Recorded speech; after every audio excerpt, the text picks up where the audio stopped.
اعلان در ازامان دے او فرمائی اللہ فرمائی چیز بیا چرتا ناراض نشما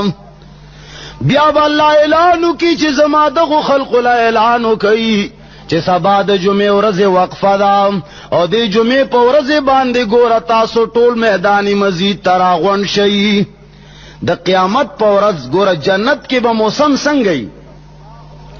جنت کے با شپا او ورز نہیں شپا خو دنیا کې الله د تکاوت د لر کولو د پاره پیدا کړی دا چې کله انسان روغ او ورځ ستړی او ستومان شي د دنیا کارونه وکي دل او دماغ ستړي شي د انسان بدن کړهو کې راشي نو الله شپه پیدا کړی دا وجعلنا الليل سباتا چې دغه شپې کې انسان پټ شي دن نشي آغا شپې کې آغا خپل ضرورت پوره کی چې آغا د دماغ او یخواله دی آغا د بدن ستړیواله دی جنت کې بس ستړي نه جنت کې به تکاوت نه جنت کې به تکالیف او مصائب نه اللہ فرمائی الدنیا سجن المؤمن وجنت الکافر سردار دو کونین صلی اللہ علیہ وسلم فرمائی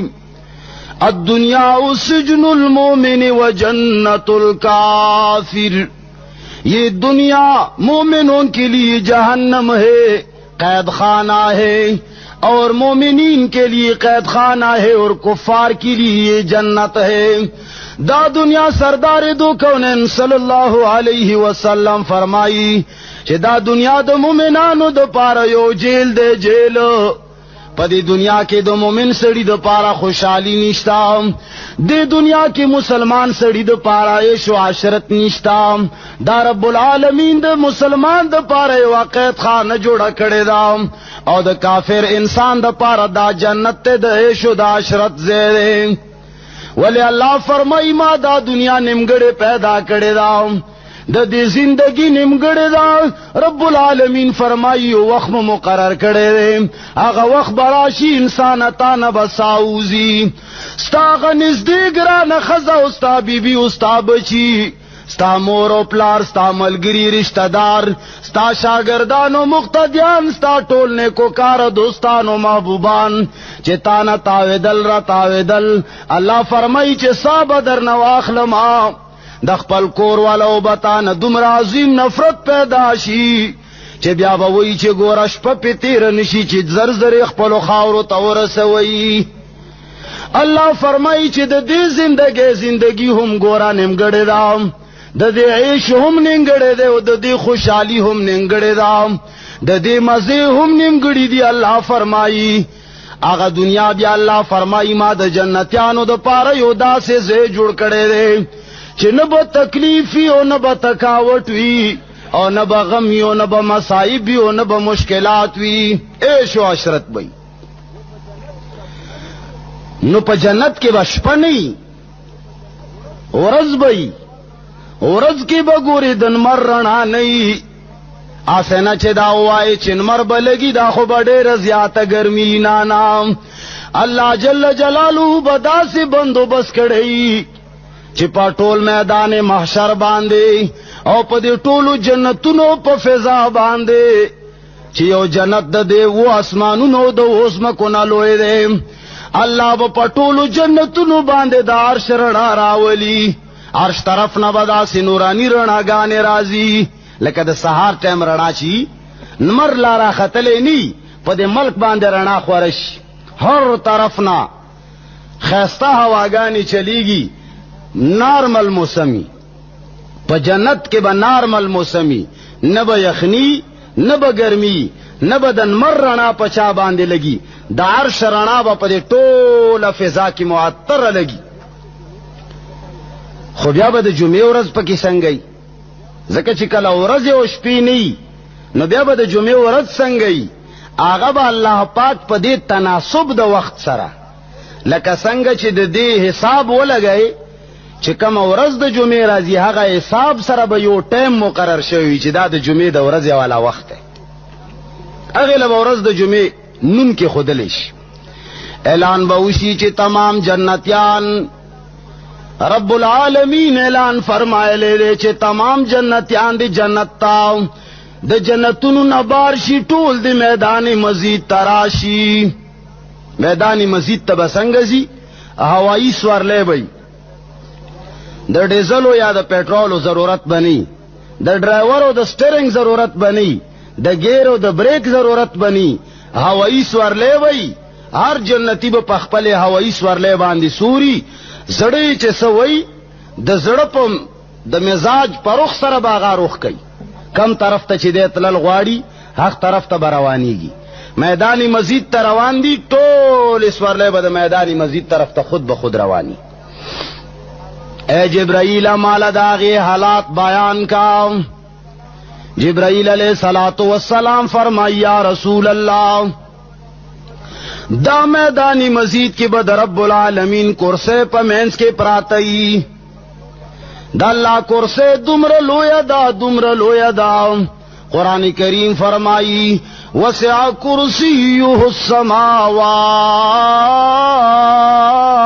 والارض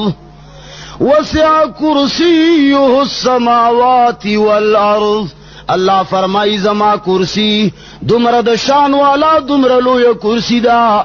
چې دا وزمکه واسمانونه د کرسی په مخ کې داسې دي لکه چې په دې لوی ازمکه کې یو ملي غوندې شی گزار کې میدان کې شخکاری نه. دا الله دمر عظیمه کرسی دا. یا رسول الله لیکن هغه دمر لوی میدان دی چې د رب العالمین کرسی پکې پرتئی نا کرسی با دمرا وڑخ کاری لکا سنگ پا دی شیشہ کے طور تپے معمولی غن اخکاری دمرا لوی میدان دے چھ دا اللہ دمرا عظیم کرسی پاگے کے خودیشی نا کرسی با پکی دیر وڑا غن اخکاری. اے جبرائیل امینا مخ کے بنور سی آغا ورطا فرمائی یا رسول اللہ بیا بد رب العالمین دو کرسے نا گیر چا پیر دام بیائے کرامو کرسے پرتیوی دا ہر نبی کرسے بد رب العالمین کرسے نا گیر چا پیر پرتیوی بیا بدا ہر نبی دو کرسے نا ورستو بدا ہر یو نبی امت کرسیانے لگی دلیوی. ہر نبی نشات بدا ہغا امت کرسیانے لگی دلیوی قطار سرا. اعلان بوشی چی ٹول جنتیان دے میدان مزید تراشی. میدان مزید لبسوار لے روانی اغزے کے بہیس سوک سوکیدار ولاڑ نہیں او نه به څوک د ترتیب ولا ولاړي چې هغه ورته وایي چې دې ځای نه پاسه دلته کېنه دا ستا کرسی نه ده دلته کېنه نه دا شی به پکې نه. الله به هر یو انسان په ذهن کې دا فهم اچولی چې هر سړی به په خپله کرسی باندې پوهیږي چې دا زما کرسی ده، خپلې کرسی ته به هغه انسان رسی او په هغې باندې به کینی هیڅ قسم شور او غوغا هیڅ پرابلم به نه. یا رسول اللہ ہر نبی نارستو باخپل امتی ناستوی. اے جبرائیل امینا مالا دا بیان کا چاغزے کے بدا ناستے پس ترتیب باندیوی. آغا ورطوئی چی یا رسول اللہ دا دا جمعہ دورزی مثال دے اللہ پا جنت کی یو میدانی مزید یہ خیرے او پا دنیا کے رب العالمین دا جمعہ ورز مقررہ کردے دا. سوک چې د جمعې په ورځ باندې ټولو نه اول میدان ته لاړ شي، ټولو نه اول جمعه ته ننوځي د امام سره نږدې کینی، نو بیا به میدان مزید کې د پیغمبرانو سره نږدې کرسی د هغو خلقو لګېدلي کم خلق چې وختي راغلی دی او په اول صف کې ناست دی هغوی له به اول صف ملاوي. کم خلق چې ورپسې راغلی دی اگو خلق لبا ورپسې کرسیانے ملاویگی. سمرا خلق چی سمرا رستو رازی اللہ بے پاغا میدان کے ٹولو نے رستو کی نئی چی تا سر دا جمعے ورزی دا صف اہتمام نو، تا سر داغا خطیب دا تقریر احساس نو، تا بدا احساس نکولو چی دا دا اللہ خبری کیگی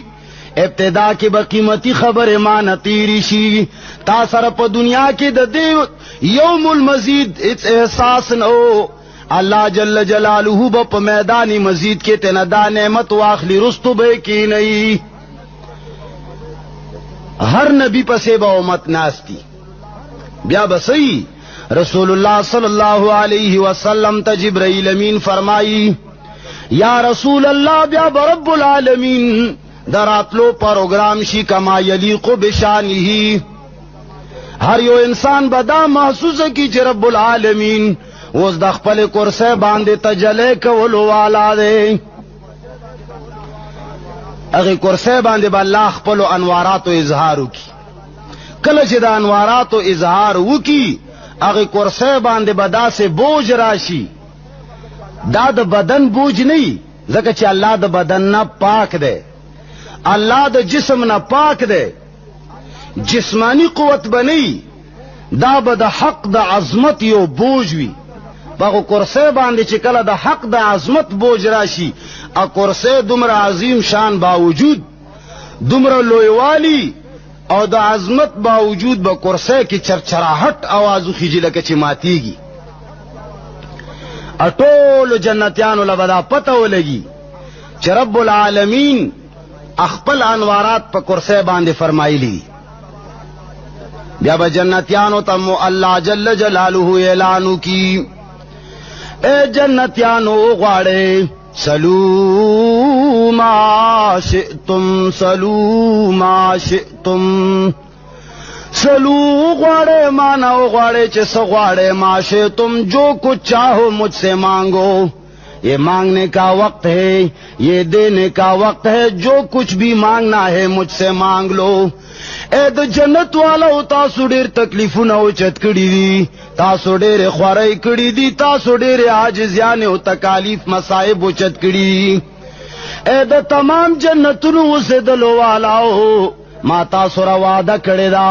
چې جنت د خواہشاتو د پر کېدلو زیاده دا د عیش او د عشرت والا مقام دی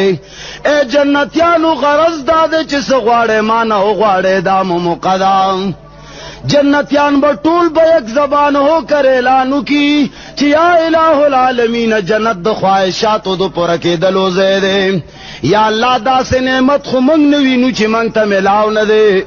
یا اللہ ہر یو نعمت تا منگ تا را کڑی دے منگ سشو غوارو اللہ با بیا اعلان کئی چی سلونی ما شئتم اے جنتیانو سوچو کہ جو چیز مانگنا چاہو دا وقت گورا غواڑی بیا با جنتیان ورتوئی چی یا اللہ جنت خود عیش و دا عشرت والا زیدے دا دا خواہشاتو دا پرکی دلو والا زیدے یا اللہ دا سس شینو گورو چی اللہ تا منگ لرا کڑے ندے نہ دو حورو کا میشتا یا اللہ نہ دو غلمانوں کا میشتا یا اللہ نہ دو خواہشاتوں کا میشتا یا اللہ نہ دو پلو دو فروٹ کا میشتا یا اللہ نہ دو تختنوں کا میشتا یا اللہ نہ دو ونو دو بوٹو کا میشتا یا اللہ نہ دو نعمتونو کا میشتا سڑیر دی اللہ با اعلان کئی چی سلونی ما شئتم مانگو دیکھو مانگ لو یہ مانگنے کا وقت ہے بیا با جنتیان وی چی اللہ تا منگ لخپل رضا راکا دا سے رضا راکا چی بیا با منگنا نارازہ کے گے اللہ با اعلان کئی چی عجیب خلق ہے تاسو جنتیانو ساجبا مخلوق ہے کچر زدر نرازی نوے کچر زما رضا تاسو تا حاصل نوے نو واللہ کا دیزے تراغلی وے زدر نرازی اما گورا دا سے رازی اما چه بیا بز هیچ چرتا تاسو ناراض نشم زداسی قسم سره تاسو ناراضی شوی اما داسی قسم سره تاسو خوشحال شوی اما چه چرتا بیا زما ناراضگیرا نشی او چرتا غضب را نشی زدر ناراضی اما البته سلونی ما شئتم سچ غواړې او غواړې ګورا علماء کرام لبا خلق ورشی اغزه کې به هم د علم ته خلق محتاجی علم دا اللہ صفت تے گورا علم دا چا صفت دے دا اللہ صفت تے اللہ جل جلالہ صفتن چیدی اغا اللہ محدود دی دا غی انتہا نشتا انسان محدود دا انسان صفتن محدود انسان محدود دا انسان جون محدود دا انسان شجاعت محدود دا انسان تور محدودا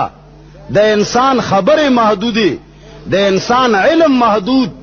دا انسان ہر شے محدود دے اللہ یو دا سے ذات تے چې دا هغه صفات لا محدود دی، لا اله نهایت له، هیڅ کمی او ختموالی نشته. نو علم د الله صفت دی. علم ته به خلق د قیامت په ورځ باندې د جنت په مابین کې هم محتاج وي. علم ګوره سپک شی نه دی. کچا علم ته او حق پرسته علماء ته سپک وکتل، الله به دنیا کې هم خوار و ذلیل کی، آخرت کې به هم خوار و ذلیل کی. ډیر عظیم مقام دی. د طالب او د عالم ډیر عظیم مقام دی. د اسمان فرشته د طالب د پاره وزرونه غوړی، د دې سعادت د پاره چې دا د دین طالب، دا د قرآن طالب، دا د الله د توحید داعی، دا د دعوت او د تبلیغ والا خلق چې دا دین زده کوي او بیا خلقو ته رسوي، دا زما په وزرو باندې پخې کیدي چې زما وزر ور سره بختور شي. اټول جنتیان به جمع شي، حق پرست علماء له به ورشي، هغه علماء له چې چا دنیا کې حق بیان کړی دی. ګوره دنیا کې د حق بیانولو داسې مثال دی چې سردار دو کونین صلی الله علیه وسلم نہ بہترین شخصیت کائنات کی بلشتا را بشی کله چې هغه د حق आवाज نو پورته کړي. 40 سال پورې هغه نبوت نو ملاو. سلوخت کالو پورې د محمد رسول الله صلی الله علیه وسلم مخالفین وو، څوک ور سره خلاف نو، هر چا ور سره تعلق وو، هر چا به تعریف کولو. خو چې کله د حق आवाज پورته کو، تبلیغ شروع کو، دعوت شروع کو، بیا د محمد رسول الله صلی الله علیه وسلم دشمنان کال بعد پیدا شو که په حق سات باندې پیدا شو. حق سات باندې څنګه چې وې چې یا ایها الناس قولوا لا اله الا الله تفلحوا، څنګه چې اعلان وکړي د تمام کائنات خلقو ټول وایي چې نشتا لایق د عبادت، نشتا د نظر و نیاز لائق، نشتا د اولاد ورکولو والا، نشتا حاجت روا، نشتا مشکل کشا الا اللہ مگر یکیو اللہ دے. دا خبر پورته کولو څنګه چې دا आवाज د خلې نه ووته، اټولو ناول خپل تر ابو لهب پاسې ده. هغه ورته وایي چې تبا لک یا محمد لهذا جماعتنا، الیاذ باللہ یہ محمد اللہ دے تباہ و برباد کا، الیاذ باللہ یا دے اللہ لاسونه مات کا. دا دے ساجب خبر او کچ زمنګ د پلارو د نکنه د خلاف خبر او کړه.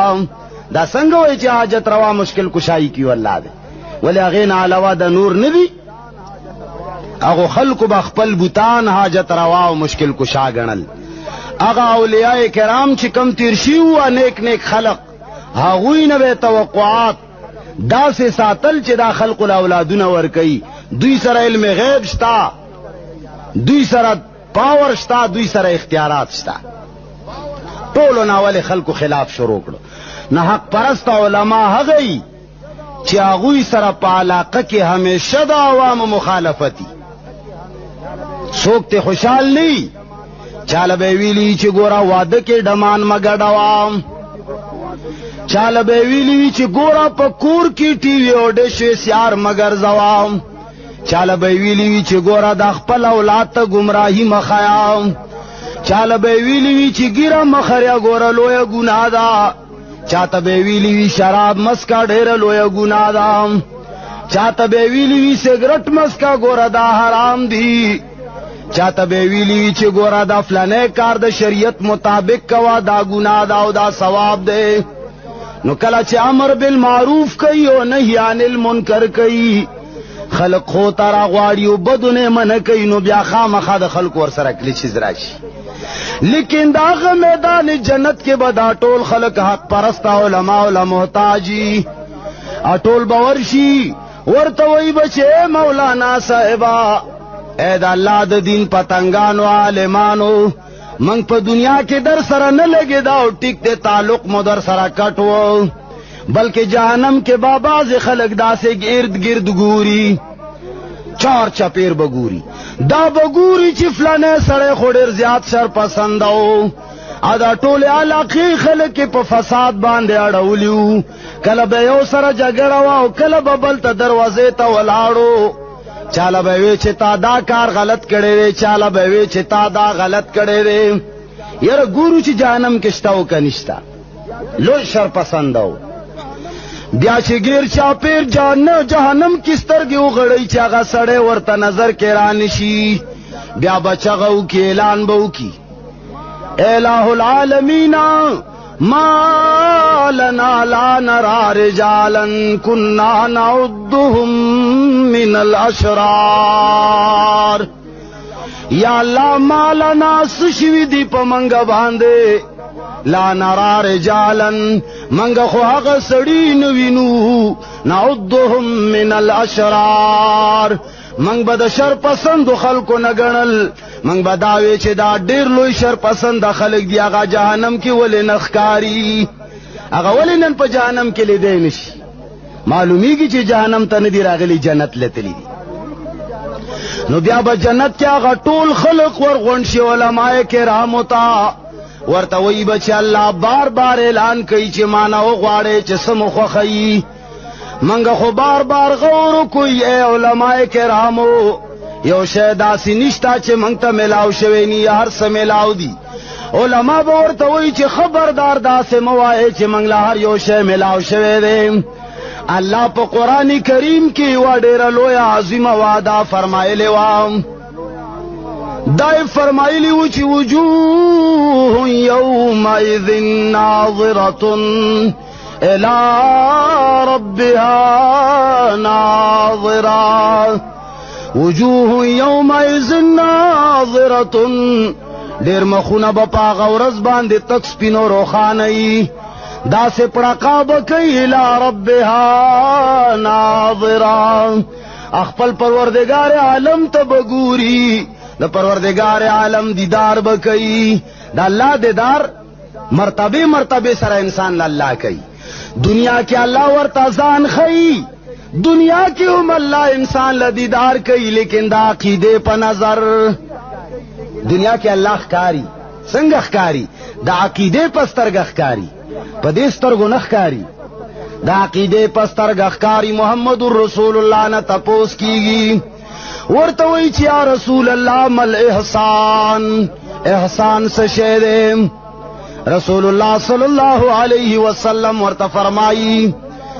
چې تعبد الله کأنک تراه ته داسې د الله عبادت کوه لکه چې ته الله وینې فإن لم تكن تراه فإنه يراك انسان رب العالمین ته داسې ودرېږه لکه ته چې الله وینې مخامخ درته ولاړ دی داسې عبادت کوه لکه استاد چې ولاړی طالب یریږي خطره کی نقل نشي وهلی خوځېدی نشي دارنګې داسې عبادت کوه لکه رب العالمین تعالی مخامخ ولاړ دی او ته یې وینې فإن لم تكن تراه کچرې ته رب العالمین نه وینې دا کوشش په ځان باندې نشي کولی چې زه رب العالمین وینم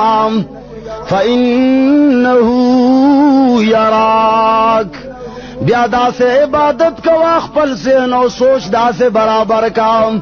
چې ځکه الله نه وینم لیکن ما خو رب العالمین ویني الله خو تا ویني کنه نو داسې عبادت کوه چې دنیا کې الله د عبادت د عقیدې په سترګه وګوره ډېره تیاره کوټه کې ناست دی چرې یو ګناه نه درته څوک وایي نو ته د عقیدې په سترګه الله ګوره لکه عمر فاروق رضی الله تعالی عنہ غر ته وتلی و غر کې ډېر زیات وږی شو زړه کې وی چې راشه امتحان وکړه په دې خلقو باندې چې زما په دې رعیت کې زما په دې مقتدیانو کې دا خلق الله نه یریږي او که نه یریږي نو هغه لاړ یو کس ته وایي چرواها دی موږ تاسو ورته شپونکی وایو هغه شپونکي ته وایي چې زه ډېر زیات وږی شوی یم تا سره څه میلاویږي او که نه میلاویږي هغه ورته وایي چې یاره ما سره خو هېڅ نشته او ورته وی د الله بندا تا سره دومره لوی ګډې بیزی دي دا څومره ډېرې در سره دي ګوره دې نه ماله پیراول وشام او زه به تاله پیسې درکم او دا په ما باندې خرڅې کام هغه ورته وایي چې د الله بنده دا ګډې وبزې خو پردی دي زما نه دي دا ما سره امانت دی او امانت شي کې خیانت جایز نه دی امیر المؤمنین زړه کې ووی چې دا د امتحان وخت دی راشه دې سړي باندې امتحان وکام ورته وایي چې شپون کیا یو عجیبه خبره مې زړه کې راغله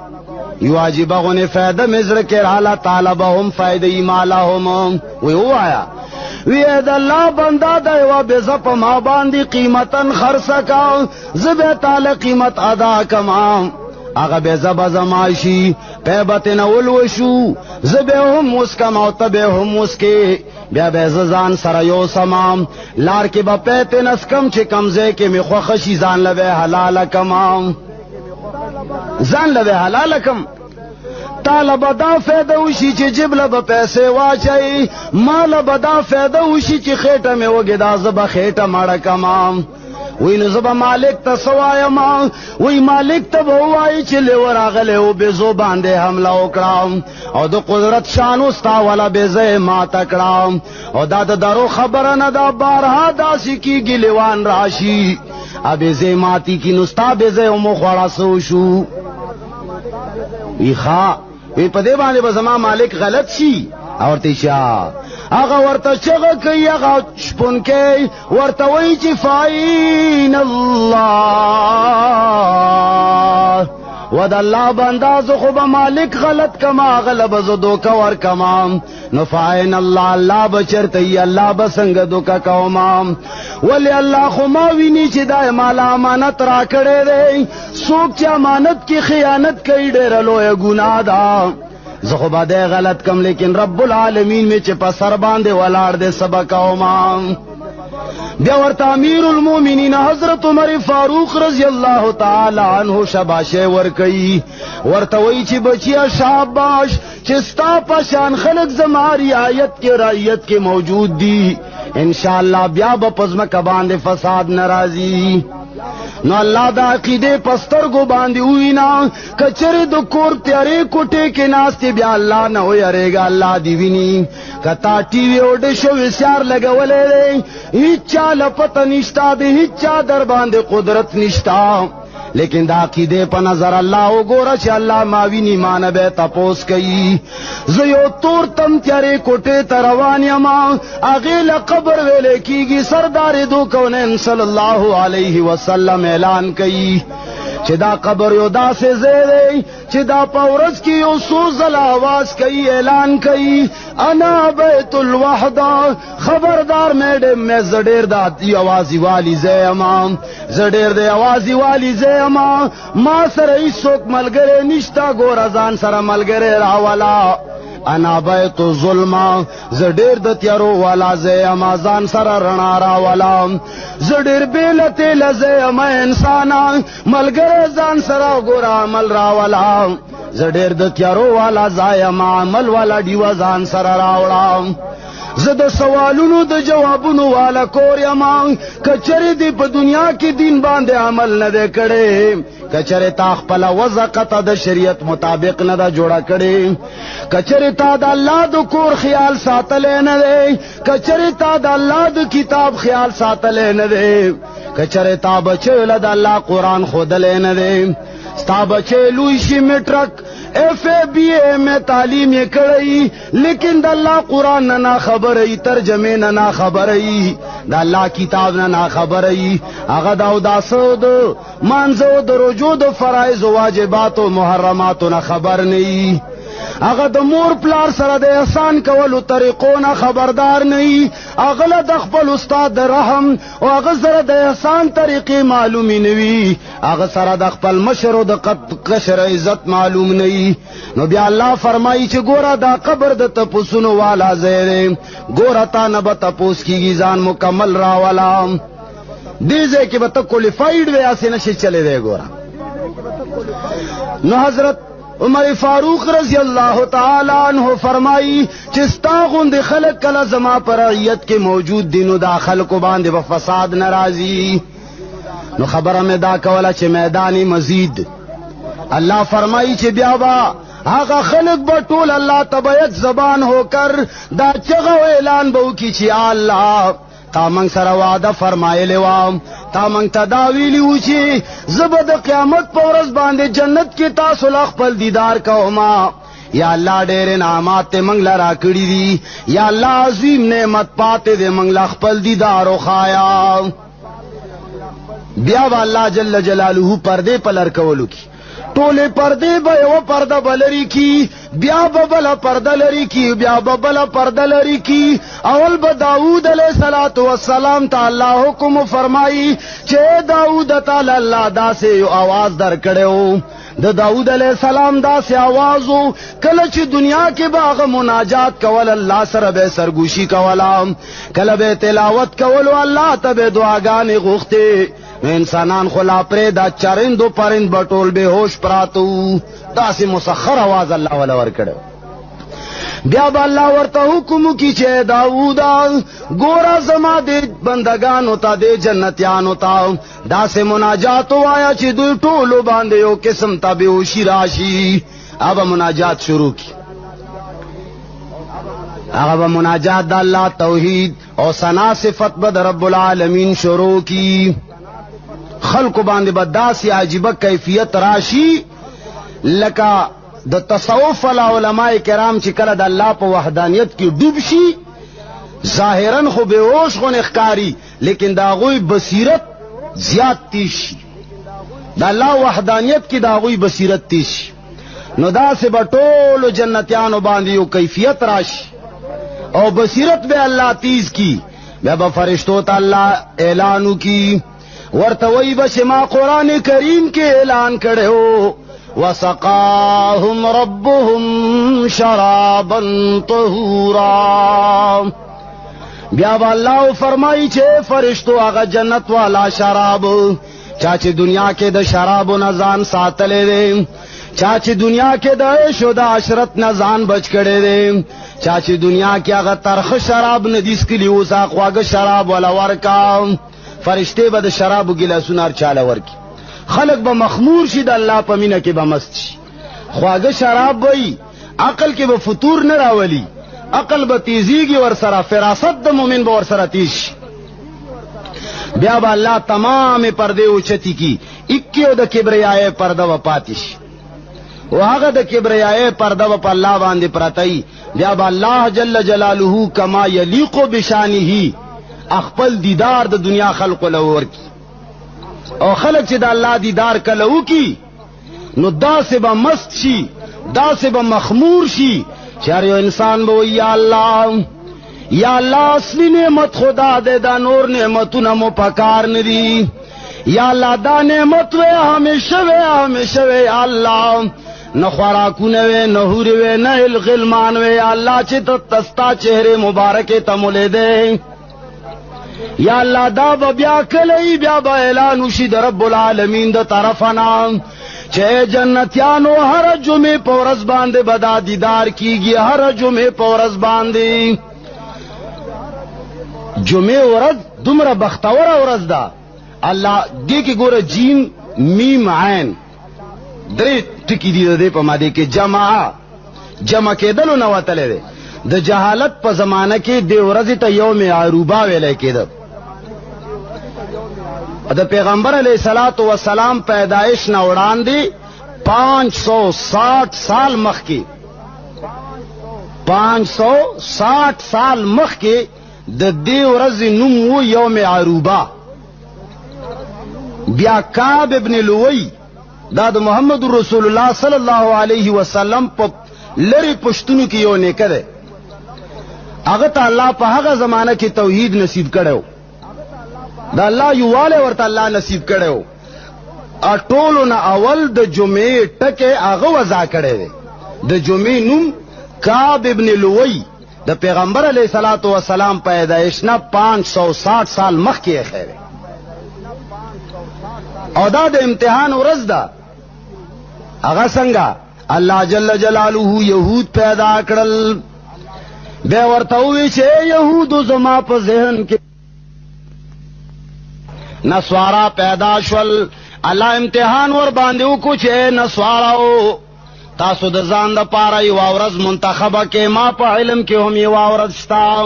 ګوره تاسو هغه ورځ ته رسې او کنه رسې. هغوی د اتوار ورځ منتخب کړه. فیل شول په امتحان کې. چې کله د محمد رسول الله صلی الله علیه وسلم نمبر راغی الله فرمایل اے مسلمانانو